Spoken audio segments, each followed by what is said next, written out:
क्या आप भी भगवान की मन से पूजा करते हैं, उनके नाम का जप करते हैं, योग साधना करते हैं? पर क्या आपका मन संयमित ना होने के कारण आपका नाम जप और योग साधना में स्थिरता नहीं बनती? और अगर इस जन्म में आपकी भक्ति और योग साधना अधूरी रह जाए तो क्या होगा? तो आइए जानते हैं भगवान कृष्ण और अर्जुन के बातचीत से इसे समझते हैं कि आपको अगला जन्म कैसा मिलेगा। अर्जुन पूछते हैं, हे कृष्ण, मान लीजिए कि कोई व्यक्ति योग में विश्वास तो रखता है, लेकिन उसका मन चंचल होने के कारण वह योग का अभ्यास पूरा नहीं कर पाता और रास्ते में ही भटक जाता है। तो क्या वह व्यक्ति जो योग को पूरा नहीं कर सका मृत्यु के बाद कहां जाता है? हे भगवान, ऐसा व्यक्ति जो परमात्मा को पाने के रास्ते पर चल रहा था लेकिन भटक गया और उसका कोई सहारा नहीं रहा, क्या वह इस दुनिया और अगली दुनिया दोनों से हाथ धोकर एक बिखरे हुए बादल की तरह खत्म तो नहीं हो जाता? हे कृष्ण, मेरे इस संशय को पूरी तरह से खत्म करने का काम सिर्फ आप ही कर सकते हैं, क्योंकि आपके अलावा कोई और ऐसा नहीं है जो इस बात को सही से समझा पाए।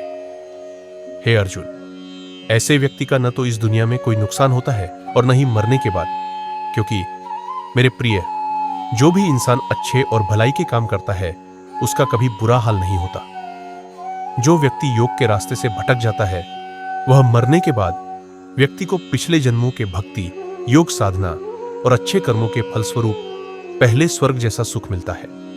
वहां वह बहुत लंबे समय तक सुख चैन से रहता है और उसके बाद वह फिर से किसी कुलवान, साफ सुथरे और अमीर परिवार में जन्म लेता है।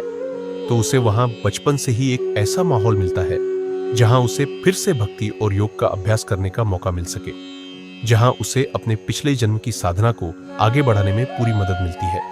इस तरह के परिवार में जन्म लेना एक विशेष अवसर है, क्योंकि यहाँ उसे बिना किसी बाहरी भटकाव के सीधे सीधे अपने लक्ष्य की ओर बढ़ने का मौका मिलता है। पर दुनिया में ऐसा जन्म मिलना बहुत ही मुश्किल है। हे कुरुनंदन अर्जुन, उस नए जन्म में वह व्यक्ति अपने पिछले जन्म के योग अभ्यास से मिली समझ और संस्कारों को फिर से पा लेता है।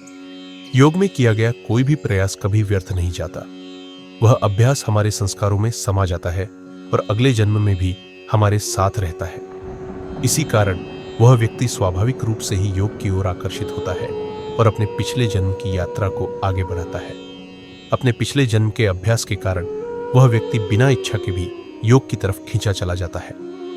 पिछली जिंदगी का अभ्यास इतना शक्तिशाली होता है कि वह व्यक्ति को इस जन्म में भी योग की राह पर ले आता है, भले ही शुरुआत में उसका मन न हो। पर योग की तरफ बस थोड़ी सी जिज्ञासा ही किसी व्यक्ति को कर्म कांडों और उनके फल से ऊपर उठा देती है। इसका मतलब है कि योग की राह पर किया गया थोड़ा सा प्रयास भी बहुत बड़ा लाभ देता है, और वह योगी अपने पिछले जन्म के अभ्यास के कारण कई जन्मों तक लगातार मेहनत करने के बाद अपने सभी पापों से मुक्त होकर आखिर में मोक्ष को पा लेता है। वह भले ही एक जन्म में पूरा न हो, लेकिन हर जन्म में किया गया थोड़ा थोड़ा प्रयास जुड़ता जाता है। इस तरह अनेक जन्मों तक योग साधना करते करते वह व्यक्ति अंततः पूर्ण रूप से शुद्ध हो जाता है और जन्म मरण के चक्र से छूटकर परम गति यानी मोक्ष को प्राप्त कर लेता है। मित्रों, कृष्ण ने बताया कि ऐसा व्यक्ति अगले जन्म में एक अच्छे या योगी परिवार में जन्म लेता है और पिछले जन्म में किए गए योग के अभ्यास के कारण उसे स्वाभाविक रूप से फिर से योग करने का मन करता है। इस तरह कई जन्मों तक लगातार कोशिश करने के बाद वह आखिरकार मोक्ष को प्राप्त कर लेता है। इसका मतलब है कि योग में की गई आपकी मेहनत कभी बेकार नहीं जाती।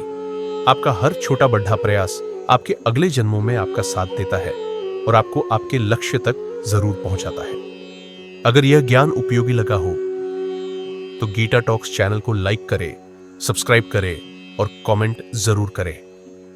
जय श्री कृष्ण।